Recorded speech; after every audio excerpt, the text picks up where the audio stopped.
vamos a motivar el teorema de Wigner-Eckardt. Es un teorema de la teoría del momento angular.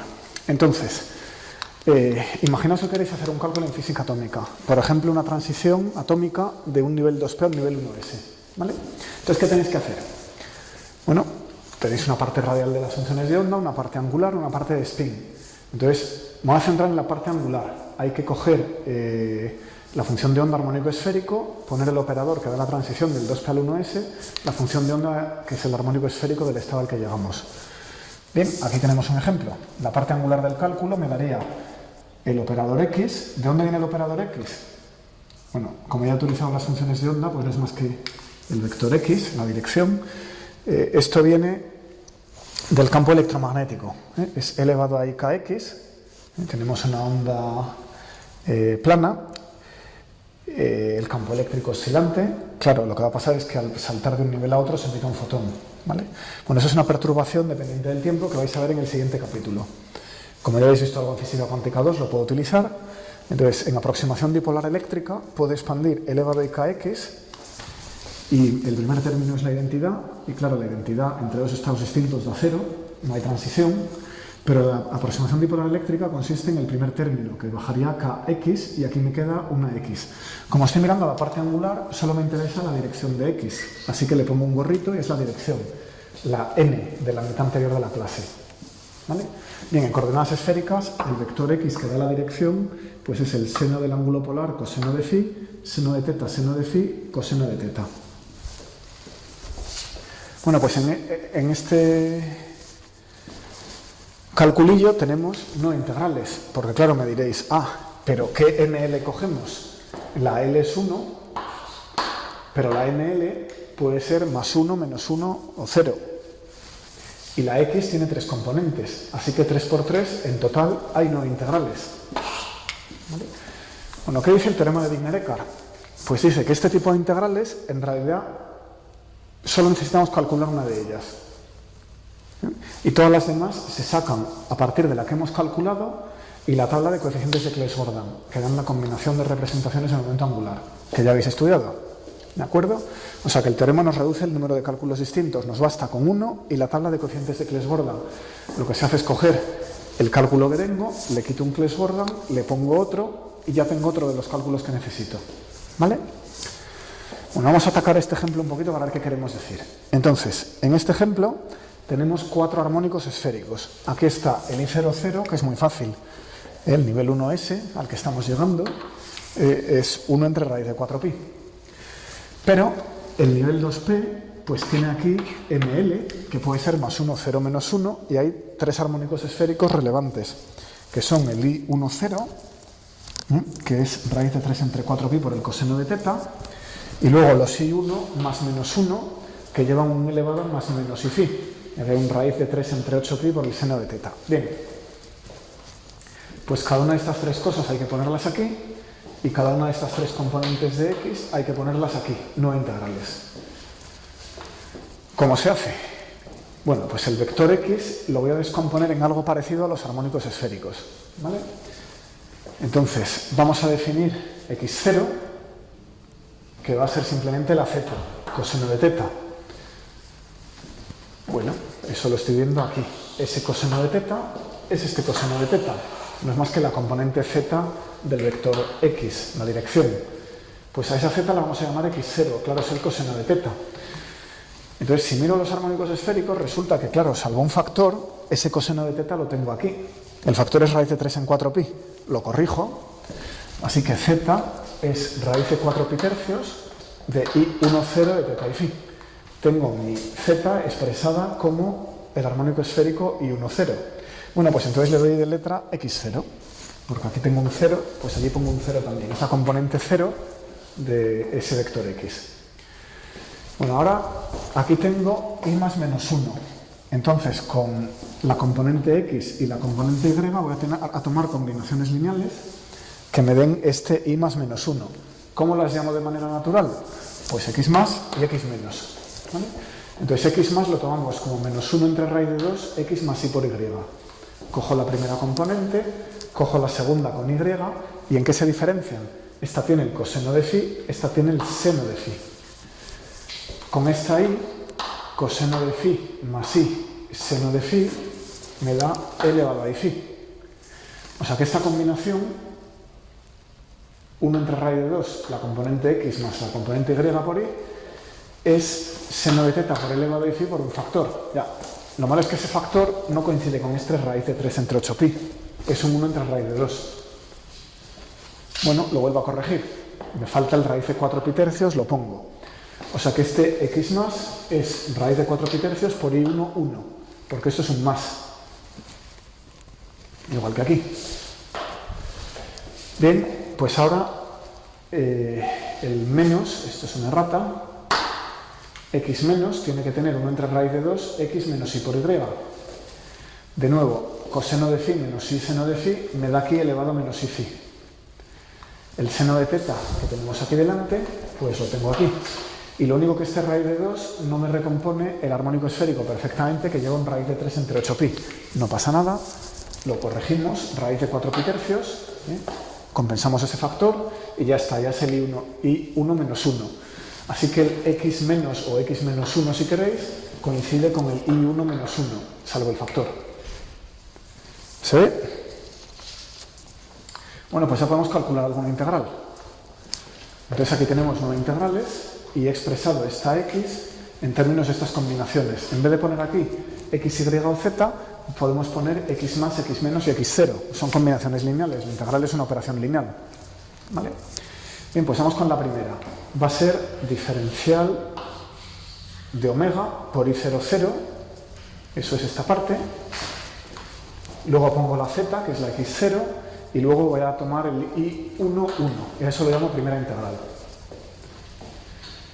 Bueno, pues ¿esto qué tiene? Fijaos que el coseno de teta no va multiplicado por nada que dependa de phi. O sea que aquí no hay phi, aquí no hay phi.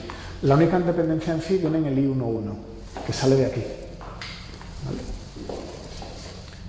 Bueno, pues esa integral va a llevar, por integral sobre el ángulo sólido, va a llevar a una integral entre 0 y 2pi elevado a i phi diferencial de phi. Pero esa integral es 0. Porque la integral del coseno sobre un periodo es 0, o la integral del seno sobre un periodo es 0. Acordaos que es una función oscilante, al integrarla sobre un periodo tengo tanto negativo como positivo, se cancelan, 0. Lo mismo esta, x más, ¿vale? La integral azimutal, ¿qué va a ser? Pues tengo aquí elevado a i phi, que viene de x más, luego tengo el i1, 1, que me pone otro elevado a i phi, es este más elevado a más i phi, total elevado a 2 i phi. Eso simplemente es la integral periódica sobre dos periodos. Se anula igual. ¿Vale? Bueno, vamos a ver una que no se anule. Venga, una tercera integral, la integral de omega, i0, 0, x menos i1, 1. Esta no se va a anular, porque claro, al cambiar x más por x menos, aquí he cambiado un elevado a i phi por un elevado a menos i phi, y ahora va a cancelar el que tenemos ahí, o sea que esta no se va a anular. Vamos a calcularla. Esto es lo mismo que integral de omega, sustituyo el i0, 0, que es 1 entre raíz de 4pi, después tenemos este x menos, que es raíz de 4pi tercios y 1 menos 1, y luego tenemos i1, 1. ¿Vale? Y eso es igual a 1 entre raíz de 3, cancelando los 4pi, integral de omega de i1 menos 1. Pero eso es un LML. Y como hemos visto en la clase anterior sobre la inversión temporal, recordemos, ahí lo hemos recordado, i1 menos 1 lo puedo escribir en términos de i1, 1. Es menos i1, 1 asterisco. Y allí tengo i1, 1. Así que esto es menos 1 entre raíz de 3 por la integral de i1, 1 estrella por i1, 1. Pero eso es la identidad, eso es 1. Es el número 1. Porque los armónicos esféricos están ortonormalizados.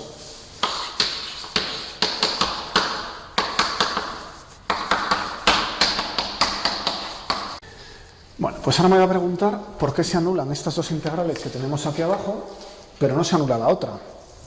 ¿Vale? ¿Qué está pasando? Bueno, la observación es que estamos tomando un elemento de matriz del siguiente tipo.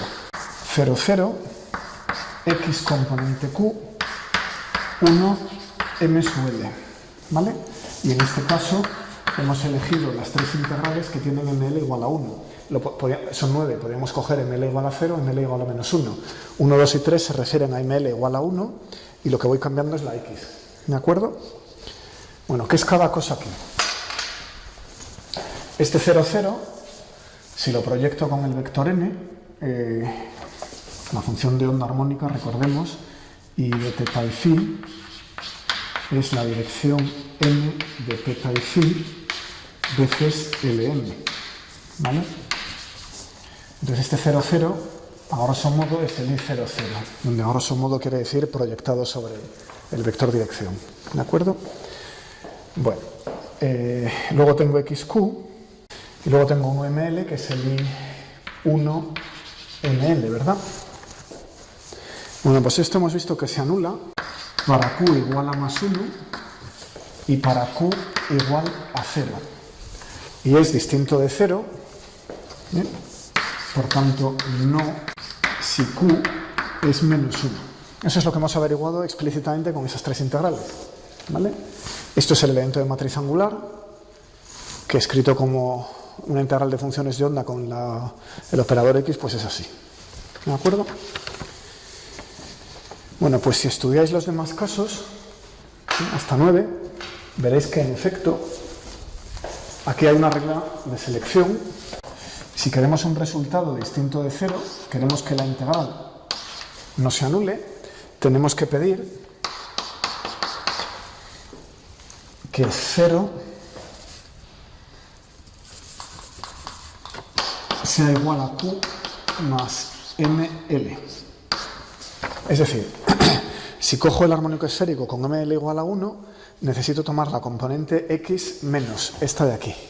Pero si tomo el armónico esférico i1 menos 1, necesito la x más. Y si tomo i1, 0, necesito la x0. Y si las cruzo las x, se anula la integral. O sea que de las 9 integrales solo hay 3 distintas de 0 y satisfacen esto. ¿Pero esto qué es? Esto es la conservación de la tercera componente del momento angular. Lo que estamos haciendo es que ml más q de 0. Y eso justamente lo teníamos metido en los coeficientes de Clebsch-Gordan, ¿vale? Es una regla que me satisfacen los coeficientes de Clebsch-Gordan. Fijaos en ese coeficiente de Clebsch-Gordan. Lo que tenemos aquí es un momento angular 1, tercera componente ml, un momento angular 1, tercera componente q, para dar 0, 0. Este coeficiente satisface exactamente que 0 sea q más ml, y si no, se anula, ¿vale? O sea que los elementos de matriz de la parte angular de las transiciones atómicas se está comportando como los coeficientes de Clebsch-Gordan, con el mismo momento angular. Aquí, el I1 y el I0, bueno, y la X va como los armónicos esféricos I1 algo, o sea que también 1 y 1 para dar 0. Y luego hay que combinar las terceras componentes, ¿vale? Bueno, ¿cómo es esta integral en la teoría de armónicos esféricos? De hecho, si os vais a la parte de atrás del libro de cuántica o a un libro de métodos matemáticos, de ecuaciones diferenciales, ¿vale? En la teoría de armónicos esféricos,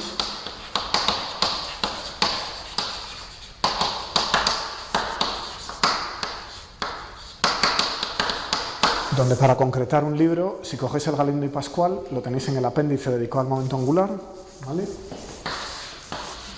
Pues esto es diferencial de omega y L3, M3 asterisco y L2, M2 y L1, M1. ¿De acuerdo? Esta integral sobre la esfera de omega de un armónico esférico conjugado veces dos armónicos esféricos, todos funciones de teta y phi, resulta que es igual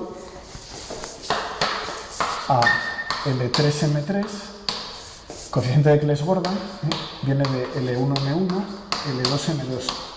Tengo que coger L1M1, lo combino con L2M2 para dar L3M3, y luego hay un factor que coloco en otro color, que no me interesa ahora mucho, pero para que la fórmula sea correcta, aquí hay que poner un 2L1 más 1, 2L2 más 1 dividido por 4pi 2L3 más 1, eso es la degeneración de cada uno de estos estados de momento angular, y hay otro Clesbordan que tiene ceros, L3 0, L1 0, L2 0, ¿vale?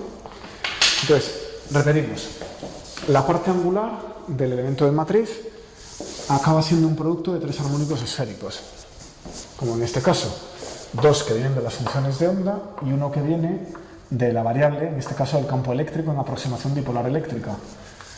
Eso me está metiendo un armónico esférico que en este caso tiene L igual a 1, ¿vale? Bueno, pues ese elemento de matriz resulta que es proporcional a un coeficiente de Clesbordan, y luego hay unos números un poco más difíciles, son menos obvios, ¿vale? Bueno, pues esto es una estructura que vamos a ver en el teorema de Wigner-Eckardt, ¿vale? Bueno, ¿a qué se debe? A ver si podemos entender esa estructura de los armónicos esféricos un poquito mejor. Pues sabemos que son una familia de funciones ortogonales.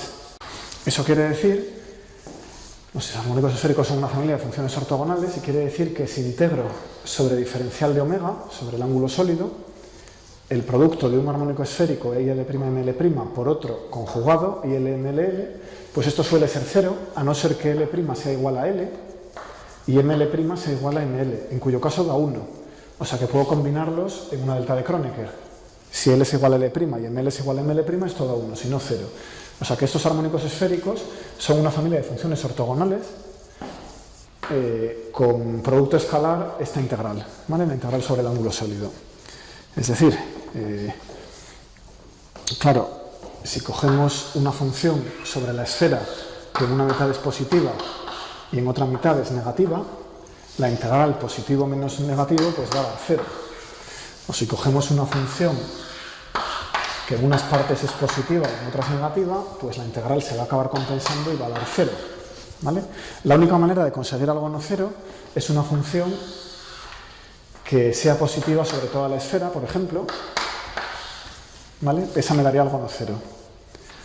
Bueno, también podría utilizar una función que no estuviera bien compensada, que tuviera más parte positiva que parte negativa, ¿vale? Pero los armónicos esféricos no hacen eso. Eso es lo que es esta ortonormalización, ¿vale?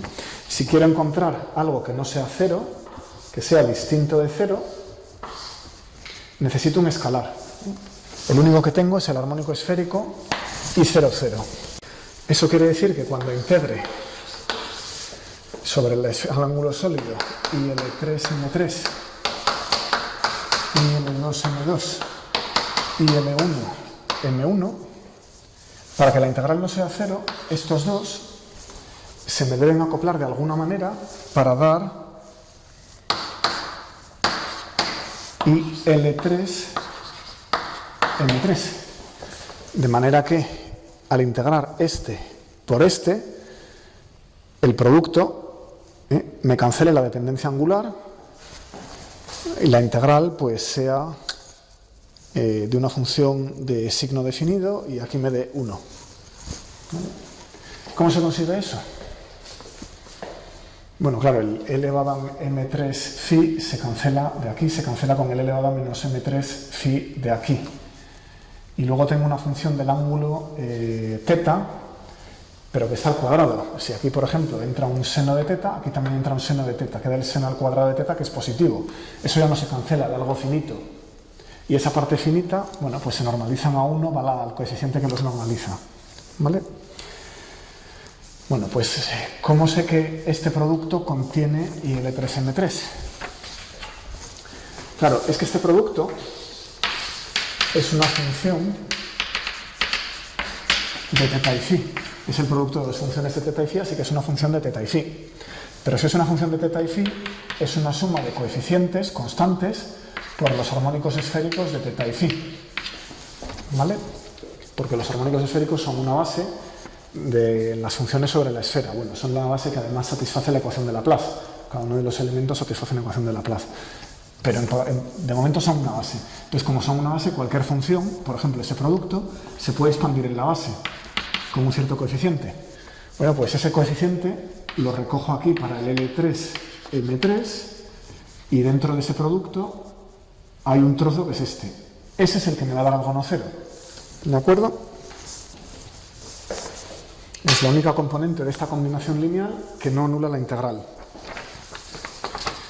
Bueno, entonces estamos acoplando L1, L2 y L3. ¿De acuerdo? Pues eso es lo que consigue el coeficiente de Clés-Gordon.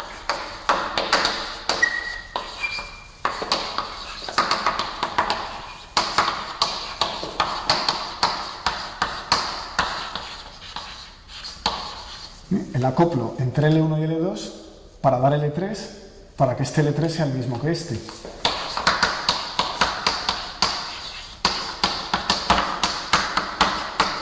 ¿Qué coeficiente de Clés-Gordon? Pues justamente L3, M3, L1, M1, L2, M2. ¿De acuerdo? Vale, pues puedo volver a las transiciones. Entonces volvemos a las transiciones 2P a 1S. ¿De acuerdo? ¿Qué teníamos? Teníamos la integral de I00 estrella, que en el fondo es I00 porque es real.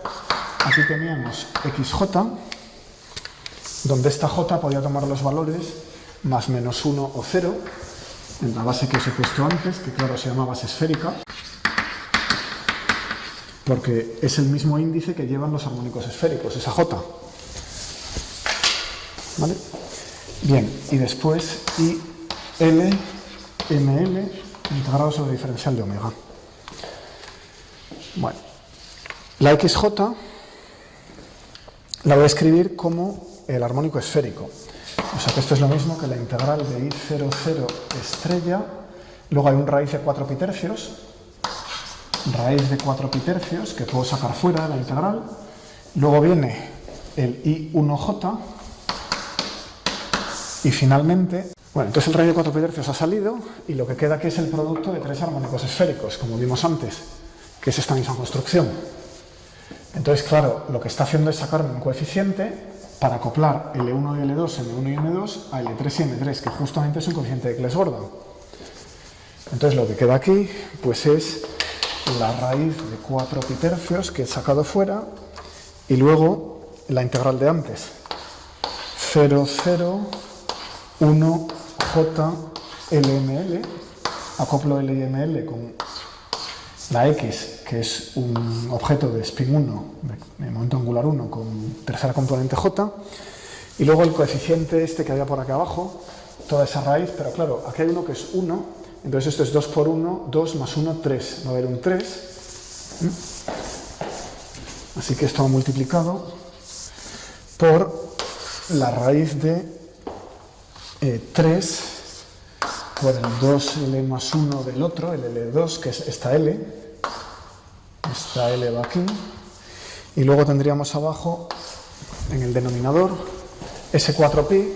Y claro, como L3, que es lo que hay del lado izquierdo, es 0, esto es 0 por 2, 0 más 1, 1. Luego es simplemente 4pi. 4pi por 1. Bueno, justo. 3, 4pi, 4pi y 3. Muy bonito, se va. Y me falta este otro Clés-Gordon, L3, 0, L1, 0, L2, 0, que colocamos aquí.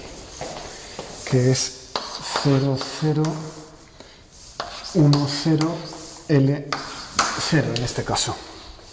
¿Vale? Bueno, estábamos hablando de 2P a 1S, con lo cual esta L va a ser 1. Borro, ponemos ahí un 1. Y entonces, ¿qué queda? La única nula de las integrales anteriores. De cada 3 integrales había una distinta de 0, que era la que satisfacía la regla de la suma de las terceras componentes. Pues va a ser raíz de 3, 0, 0, 1J, 1 ML, 0, 0, 1, 0, 1, 0. Ahora me tengo que ir a la tabla de Clés-Gordon porque tengo aquí el Clés-Gordon de 1, 0 y 1, 0 para dar 0, 0. Si lo miráis, ese es menos 1 entre raíz de 3. Me cancela ese raíz de 3 y me queda el menos. ¿Vale? Menos 0, 0, 1J, 1 ML. ¿Cuál era la no nula anteriormente? Pues era la que tenía J igual a menos ML. Esa era la integral que llamábamos número 3. y las otras dos se anulaban. Y claro, esa anulación es la misma que este Clebsch-Gordan, ¿de acuerdo? Y bueno, el Clebsch-Gordan lo miro y es 1 entre raíz de 3. Si pongo j igual a, ¿cómo era? J igual a menos ml igual a menos 1. ml es 1, j es menos 1. Lo pongo aquí, miro el Clebsch-Gordan y es el 1 entre raíz de 3. ¿Qué es lo que nos había salido integrando directamente? Esa integral la acabamos de resolver a base de integración sobre d phi de teta, ¿vale? Pues ahora nos ha salido algebraicamente utilizando los Clebsch-Gordan y esta propiedad, que la copla de esos dos para dar el IL3M3 me escupe otro Clebsch-Gordan, y luego que estos son ortonormales, ¿de acuerdo? Así pues, la parte angular de las transiciones dipolares eléctricas se reduce a calcular un elemento de matriz no nulo y luego coeficientes de Clebsch-Gordan que me permiten obtener los otros 8. Claro, si obtengo 0 no puedo hacer nada más, a partir de 0 no saco nada no nulo, pero en cuanto tenga uno no nulo puedo calcular los demás quitándole y poniéndole coeficientes de Clebsch-Gordan, ¿vale? Bueno, ¿el método cómo ha sido? Pues ha consistido en cambiar el vector cartesiano x, y y z por un vector esférico x más, x menos y x0 construido para que me volvieran a salir los armónicos esféricos, ¿vale? Bueno, ¿qué pasaría si quisiéramos elementos de matriz de otros operadores? En vez de la x, imaginaos que fuera el campo magnético, o el momento, o la j, o cualquier otra cosa que parezca un vector, ¿vale? ¿Qué hacemos? Bueno, pues vamos a estudiar esto. El concepto es el concepto de operador vectorial. Bajo rotaciones, los estados alfa se transforman en la matriz de DDR, que representa la rotación en el espacio de Hilbert, veces los alfa. Esto es una matriz, o sea que aquí típicamente habrá coeficientes, ¿verdad? Bueno, los elementos de matriz de uno de estos operadores vectoriales, v entre alfa y alfa, y voy a tomar la componente i de uno de estos operadores vectoriales, se tiene que transformar bajo rotaciones. ¿Cómo? Vamos a ver, esto es un vector de 3 números, esto es el operador, eso es el estado, pero una vez que tomo el bracket, esto ya es un número. O sea que eso es un vector de 3 números, clásico, que se tiene que transformar bajo rotaciones como los demás vectores. Es decir, que tiene que dar una suma de r y j por alfa vj alfa. ¿Vale? Es decir, la matriz de rotaciones normal en 3 dimensiones, de la que hemos hablado antes, veces el elemento de matriz. Bueno, pero si obedezco la regla cuántica, que el estado alfa me provee una representación de la matriz de rotaciones dada por d, tengo que enchufar aquí la d. Alfa con d, bueno, d daga porque estoy en el bra, alfa con d. ¿Eso qué quiere decir? Que esta combinación d daga vd tiene que darme r y j por vj. ¿Vale? Eso está ya al final de la pizarra. D daga dr, vi ddr es la suma sobre j de r y j vj. Bueno, pero ddr es la identidad menos jz, veces el ángulo dividido por h barra. Esta es la rotación infinitesimal. Si en particular cojo el eje o z, si no aquí saldría j por n, como vimos antes. Bueno, y este como es el conjugado me cambia el signo de la i, ¿de acuerdo? ¿Qué es r y j? Si cojo el eje o z como eje de rotación, en esta matriz de rotación ordinaria en 3 dimensiones, aquí tengo un 1 y aquí tengo ceros, el eje z no se mezcla. Sin embargo, los ejes x e y infinitesimalmente me dan 1, 1 menos delta, delta, coseno, coseno menos seno, seno, ¿verdad? Bueno, pues ahora comparo. Llevo a cabo esta multiplicación, subo esto aquí y me queda 1 por vx menos delta por vy.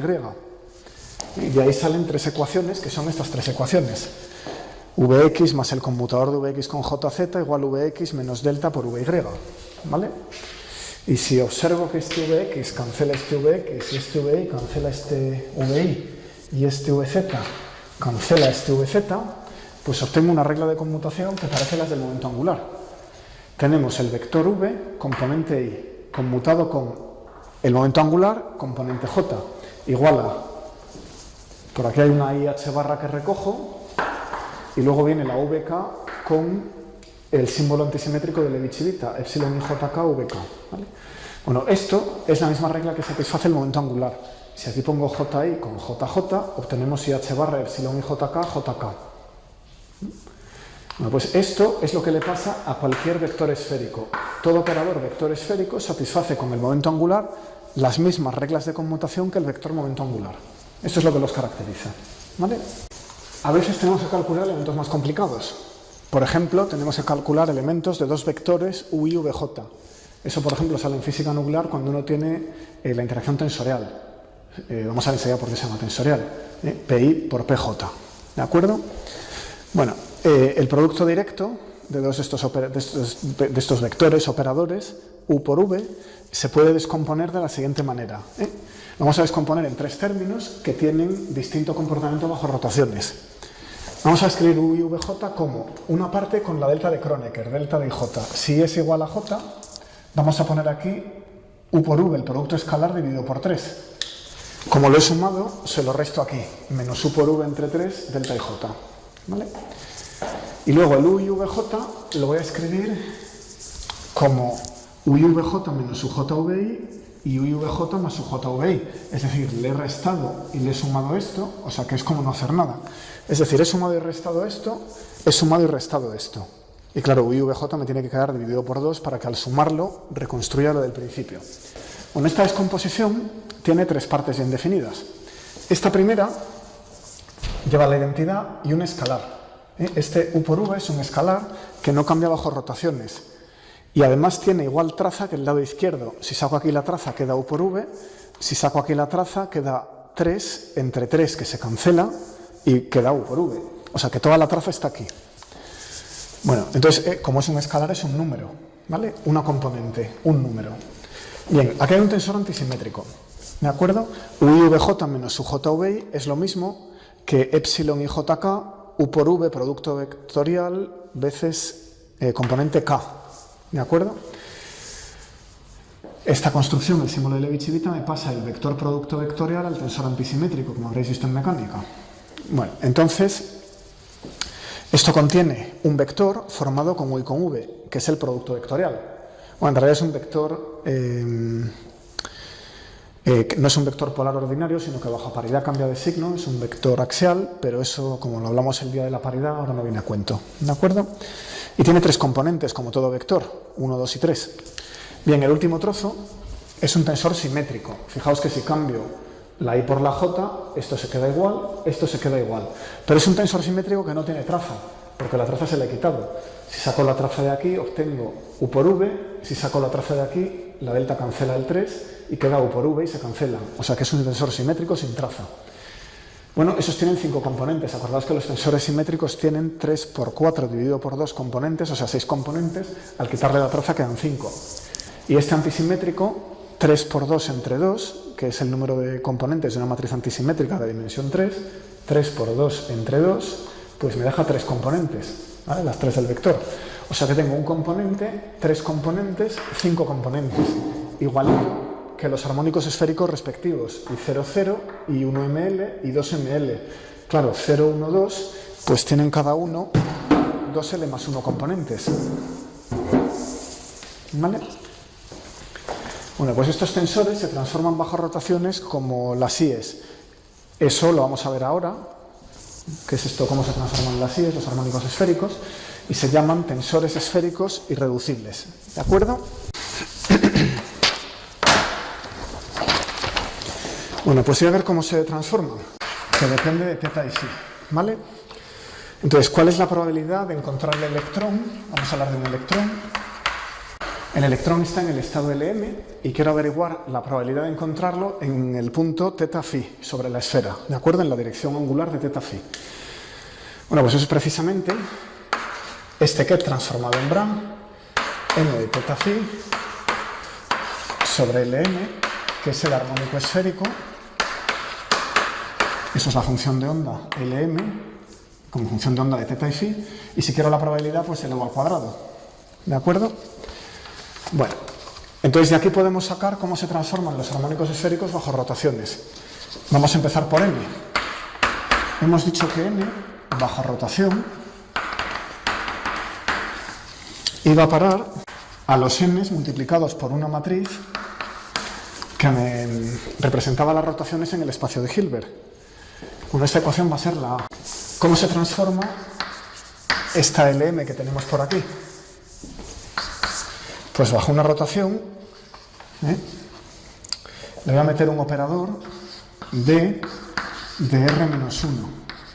Es decir, el operador D que representa la rotación inversa. Claro, como estoy construyendo aquí este elemento de matriz, este va a ir con R, este con R-1. ¿Vale? Entonces esto va a ser una suma sobre M' de Lm' de, en el subespacio de las L's, componente MM' de R-1. Esto representa la matriz de rotación en el subespacio L. ¿De acuerdo? Que es un espacio cerrado bajo rotaciones. Todos los estados de momento angular L se transforman dentro de esas combinaciones lineales, dentro de ese espacio. Claro, el M', pues me va a meter aquí una matriz M por M', un coeficiente, me deja la M, que es esta M. O sea que esto es vector, matriz por vector para dar vector, que es el vector transformado. Esto es un vector transformado, ¿verdad? Bueno, esta ecuación es una ecuación tipo Ket, que voy a denotar por B. ¿De acuerdo? Bueno, pues vamos a hacer dos cosas. Vamos a buscar la ecuación B, la segunda que tenemos aquí, y la multiplicamos por n. ¿De acuerdo? Y ahora sustituimos A.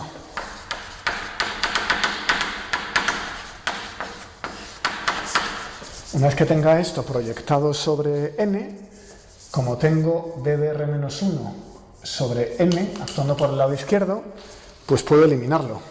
¿Vale? Y me queda que n d de r-1 Lm, eso es lo que he construido con estos movimientos, en el lado izquierdo, pues es igual, y ahora en el lado derecho le veo esa combinación lineal, es la suma sobre M' de n, que es sobre lo que he proyectado, este L por M', y luego esta D, que representa las rotaciones. Vámonos ahora a los armónicos esféricos. ¿Qué vemos por aquí? Esto de aquí es el n transformado proyectado sobre el M. Luego es el armónico esférico de este vector n'. Eso es una dirección. He cogido ese vector en el espacio, lo he girado y lo he proyectado sobre el M. Luego eso es un armónico esférico, vamos a llamarlo ILM en la dirección prima. ¿Vale? Y claro, está caracterizada por θ' y φ'. Bueno, pues esto es esta suma de coeficientes, las D's que tenemos allí, ¿vale? Es la matriz D de la rotación -1 en el subespacio L, MM'. La matriz D de Wigner, la debisteis ver en el cuatrimestre anterior, la podéis ver en cualquier libro, ¿vale? Combinaciones de cosenos y senos, y esto de aquí es el armónico esférico, de M. O sea que los armónicos esféricos rotan con estas matrices de L, ¿vale? Cojo la colección de armónicos esféricos, todos con igual L, cojo la matriz L, todos sus elementos en M', siempre con L fijo, los multiplico y eso me da el armónico esférico del vector rotado. Estos son en N, θ y φ, y estos son en N', θ' y φ'. ¿Se entiende? Bueno, pues esto es cómo se transforman los armónicos esféricos, esta ecuación. Entonces ahora vamos a definir ya un tensor esférico, que es de lo que queríamos hablar, como un T super K sub Q. Este super K es el equivalente al momento angular L, y este sub Q es el equivalente a la tercera componente, la M. ¿Por aquí me sobra algo? No, está bien. Si me falta, aquí hay un M', me falta un M', ahí. Bueno. Total, que es T super K sub Q, ¿vale? Entonces vamos a definir un tensor esférico TQK si se transforma como, bueno, pues igual que esta ecuación, no hay más misterio. D daga de la rotación R, T super K sub Q de la rotación R, igual suma desde Q' igual a menos K hasta K, o sea, sobre todo el subespacio, de la matriz D de Wigner con una K, en el espacio de momento angular K, subíndices Q y Q', es el elemento QQ'', de la matriz de K, de la rotación R, correspondiente a la rotación R, por T super K, Q'. Voy a remarcar en violeta el objeto T que está rotando. Esos son los tensores esféricos. A ver, esto es un poquito abstracto. Tenéis que pensar que esto puede ser un escalar, entonces no se transforma, simplemente es el mismo a ambos lados. En las rotaciones dejan invariantes los escalares. Podéis pensar que es un vector, entonces se transforma como el I1, el armónico esférico Y1M, ¿vale? Con una matriz 3×3. Podéis pensar que es un tensor de dos dimensiones, ¿no? Un tensor de orden 2. Entonces se transforma como T super 2 con Q yendo desde -2 hasta +2, 5 componentes. ¿Vale? Aquí hay una matriz 5×5, etc. O sea, que tenemos aquí el operador tensorial.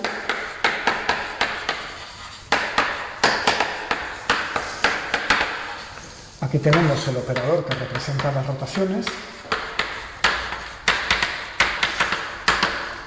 Y aquí tenemos la misma combinación con esta matriz que tendrían los armónicos esféricos.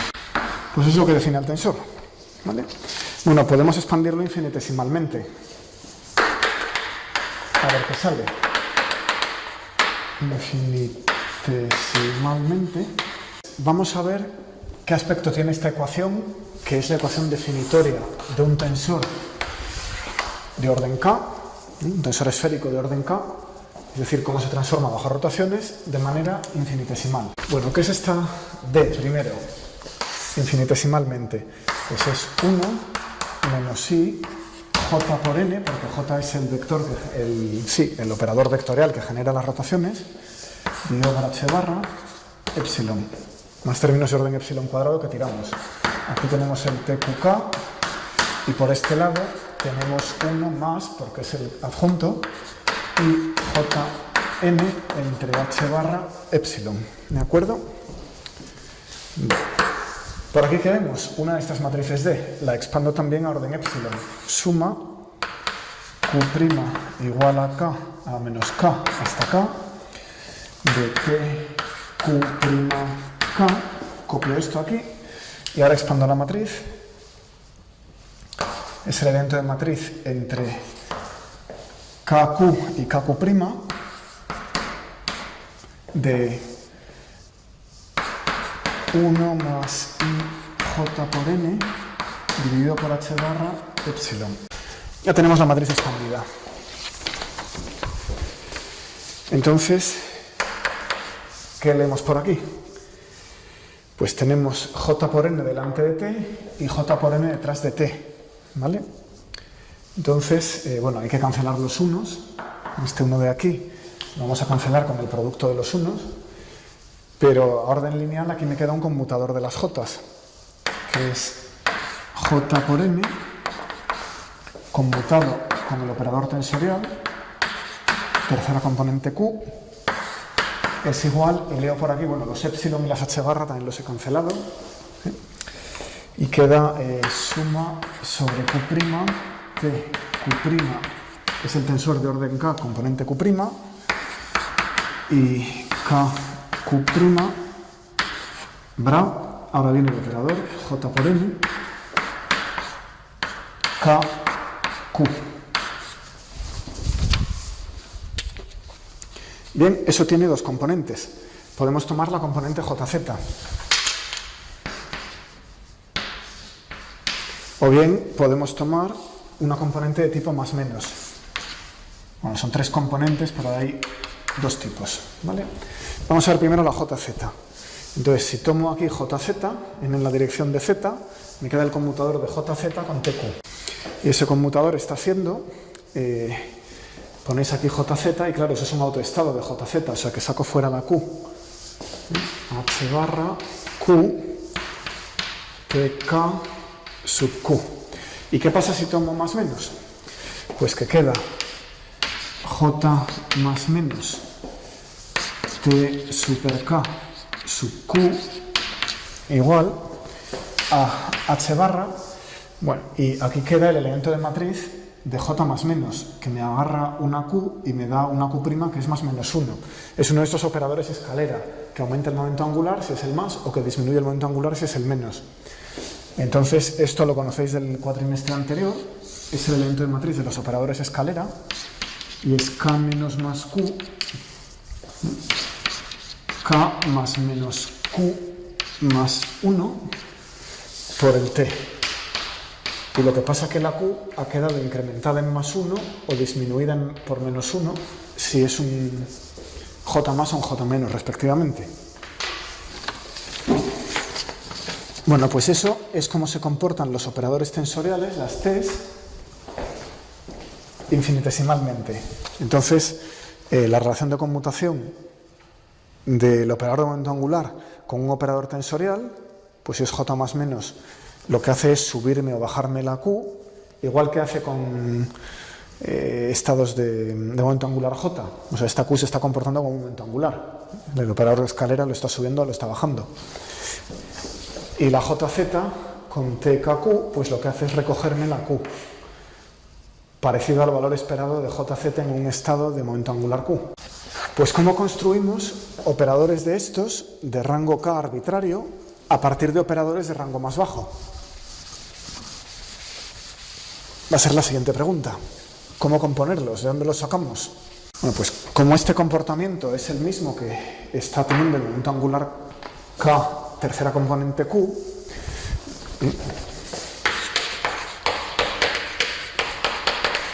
el método para construir tensores esféricos de orden más alto es el mismo que el que usamos para combinar momentos angulares, ¿verdad? Podemos construir tensores esféricos irreducibles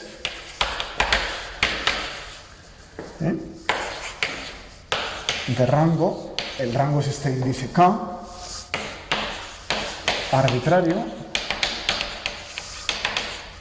¿vale? ¿Cómo lo hacemos?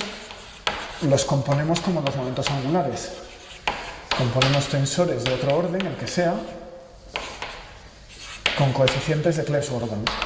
Entonces, por ejemplo, antes vimos que U sub I, VJ, no era un tensor esférico irreducible, sino que con él compusimos un escalar, un tensor antisimétrico que se comportaba como un vector y un tensor simétrico que se comportaba como un armónico esférico de orden 2, ¿verdad? Entonces, en la notación que estamos usando ahora, este vector U sub I sería un T1 sub I. Es un tensor esférico de rango 1 y tomamos la tercera componente es I. Y aquí este VJ es T1J, ¿vale? Es un tensor esférico, de nuevo de rango 1 y tiene tres componentes, que numera J más menos y 0. ¿Vale? Bueno, pues si tenemos dos tensores de estos y queremos descomponerlos, la fórmula es la siguiente. T super K Q, tensor esférico de rango K, componente Q, es una suma sobre los Q1 y Q2 de, vamos a poner un Clebsch-Gordan, que combina K1Q1 y K2Q2 para dar lo que veo aquí, K y Q, de dos tensores esféricos X, K1Q1 y Z, K2Q2. O sea que agarro dos tensores esféricos de cualquier orden y los Clebsch-Gordan me dicen qué tensor esférico puedo obtener a partir de ellos. Por ejemplo, antes tenía dos vectores, con lo cual esto era de orden 1 y de orden 1. Y sabemos que momento angular 1 y momento angular 1 puede dar momento angular 0, 1, 2. Si esto es 1 y esto es 1, quiere decir que esto es 1, esto es 1, y entonces K puede tomar los valores 0, 1 y 2. Y si no, el Clebsch-Gordan se anula, que eran los tres tensores esféricos que veíamos antes. Entonces, quizás ponga como ejercicio, a partir de dos vectores usando los Clebsch-Gordan, construir la descomposición que vimos de un tensor de orden 2 en la base esférica. Bueno, pues finalmente llego al teorema de Wigner-Eckart. Ya tenéis todo el vocabulario. Finalmente, el teorema de Wigner-Eckart, con el que coronamos este capítulo de simetrías. Este teorema lo estamos demostrando para el grupo de rotaciones, pero se puede aplicar en otros contextos, ¿de acuerdo? Lo que nos enseña, en este caso, es a calcular elementos de matriz de tensores esféricos, ¿vale? Queremos calcular el elemento de matriz de uno de estos tensores TKQ que acabamos de definir, que puede ser un vector, puede ser un tensor de dimensión más alta, un armónico esférico, lo que sea. ¿Entre qué dos elementos de matriz? Pues entre autoestados del momento angular Jm y JM', ¿de acuerdo? J', aquí falta una prima, J'M'. Bueno, también he puesto por completitud otros números cuánticos, alfa y alfa prima, que podrían representar variables radiales y lo que sea, ¿vale? Números cuánticos internos, isoespines, color, sabor, todo lo que no esté en el momento angular. ¿De acuerdo? El momento angular está aquí, J'M'. Bien. Bueno, pues lo que dice el teorema es lo siguiente. En el lado derecho, esto es igual a, lo que tenemos es un Clebsch-Gordan, ¿vale? Entonces este Clebsch-Gordan, eso es el contenido del teorema. Dice que toda la dependencia en las m's y las m's' y las q's, todo lo que son las terceras componentes del momento angular, sale en este coeficiente de Clebsch-Gordan. Toda la dependencia de las m's y q's las lleva ese coeficiente de Clebsch-Gordan que satisface las propiedades habituales. Por ejemplo, m' más q tiene que ser m. Tal como lo he puesto, las primas están al revés. J'M', QJM. Bueno, lo que queda, es decir, ese coeficiente de Clebsch-Gordan no es todo, claro, porque fijaos que este coeficiente no depende de cuál sea t. Aquí la única información que hay de t es el rango del tensor, pero no sé qué tipo de tensor es, no sé si es un campo magnético, o es un momento angular, o es un momento, o es x, o qué es. Solo sé el rango, a qué armónico esférico equivale como objeto bajo rotaciones. Entonces la t tiene que estar por aquí. Entonces todo lo que queda por aquí depende de t, ¿de acuerdo? Convencionalmente se le saca un raíz de 2j más 1 y a lo que resta se le da un nombre porque tenemos que referirnos a él de alguna manera. El resto del teorema de Wigner-Eckardt, pues lo vamos a llamar elemento de matriz reducido, ¿de acuerdo? Es un elemento de matriz, al que le he quitado un Clebsch-Gordan y le he quitado una raíz de 2j más 1, ¿vale? Por convención. Bueno, lo bonito de este teorema es que aquí las m's no aparecen, como acabo de decir. Todo este resto del elemento de matriz de TK es común a todas las m's y q's, con lo cual se puede calcular, pues el procedimiento operativo es primero calcular el lado izquierdo para un elemento distinto de 0. Esto alguna vez lo tendré que calcular, bueno, lo calculo una vez. Busco uno que no vaya a ser 0 y me lo calculo y es algo. ¿Vale? ¿Cómo puedo tener una pista de que no va a ser 0 para no dar muchas vueltas? Pues claro, como esto al final va a ser un Clebsch-Gordan, impongo que m' sea n más q, o no sé cómo lo he formulado aquí. Sí, que m' sea n más q, tal como está.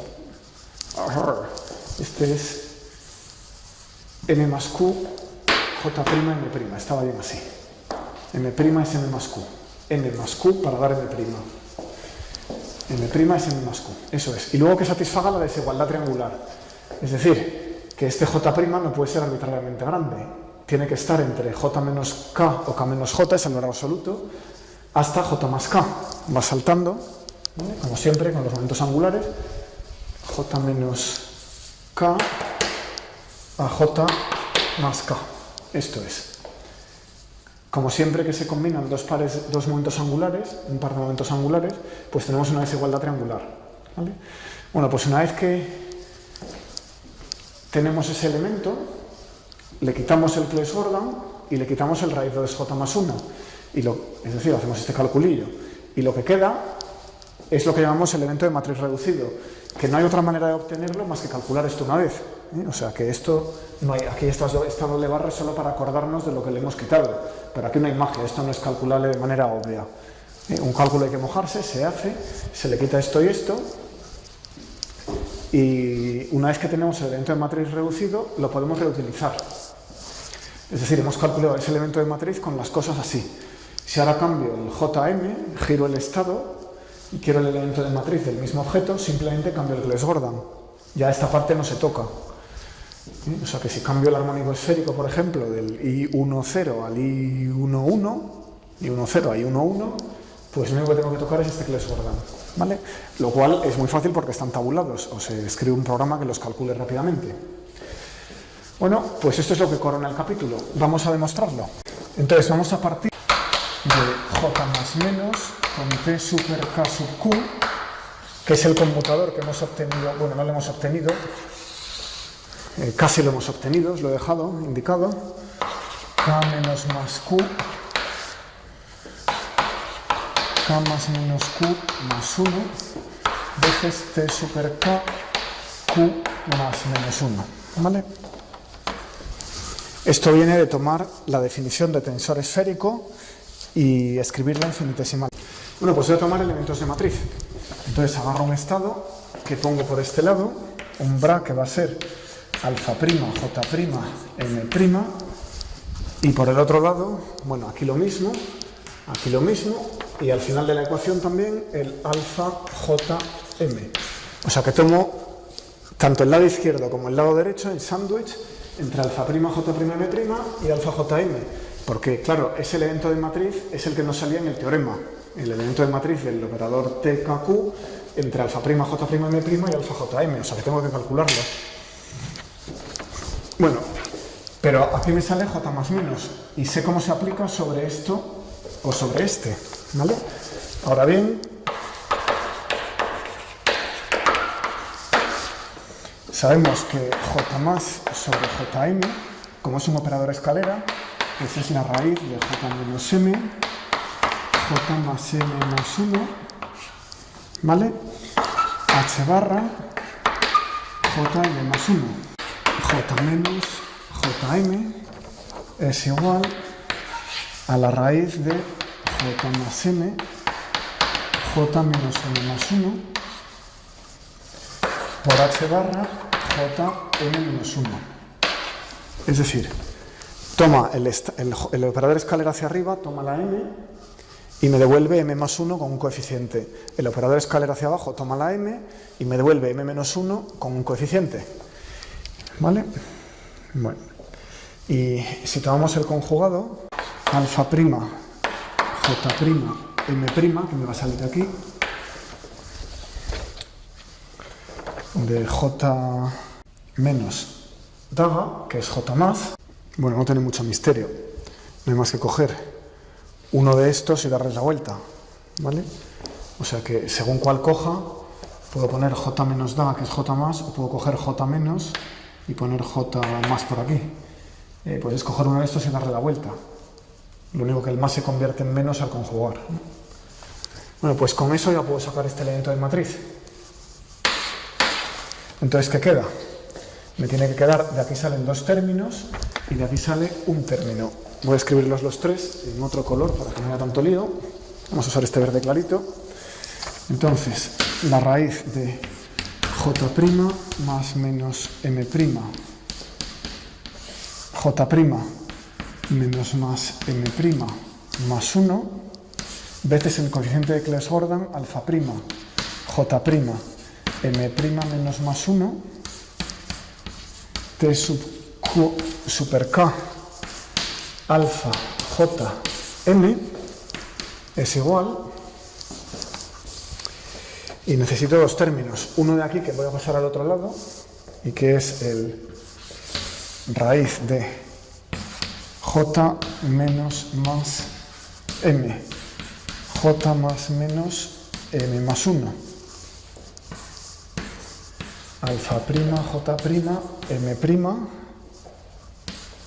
la t de q super k, alfa j, m más menos 1, y finalmente el término que había al lado derecho, vamos a identificar que este término, este conjugado, es este, el otro, el que tiene la j del lado derecho, es este, me lo he pasado allí, y ahora me queda este término.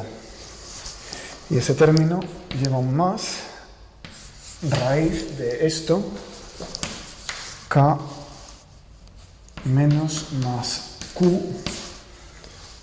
k más menos q más 1, alfa prima, j prima, m prima, t, q, estamos en más menos 1, super k, y ahora, bueno, miradlo 3 segundos, el vídeo lo podéis parar, y ahora os voy a recordar que los coeficientes de Clebsch-Gordan satisfacen una relación igual que esta, que se llama relación de recurrencia. Era la siguiente: si combináis j y m con kq para dar j', m', es lo mismo que si combinamos j1, m1 J2M2 para dar JM, por ejemplo. O sea que si allí cambiáis JM por J1M1, KQ por J2M2, J'M' por JM, observaréis que esa fórmula es casi idéntica a esta otra que satisfacen los operadores, los cocientes de Claes-Gordon, que es que J menos más M, J más menos M más 1, por el cociente de Claes-Gordon J1M1, J2M2, Jm más menos 1 es igual a la raíz de J1 menos más M1 más 1, J1 más menos M1, coeficiente de Claes-Gordon 1, M1 menos más 1, J2M2, para dar Jm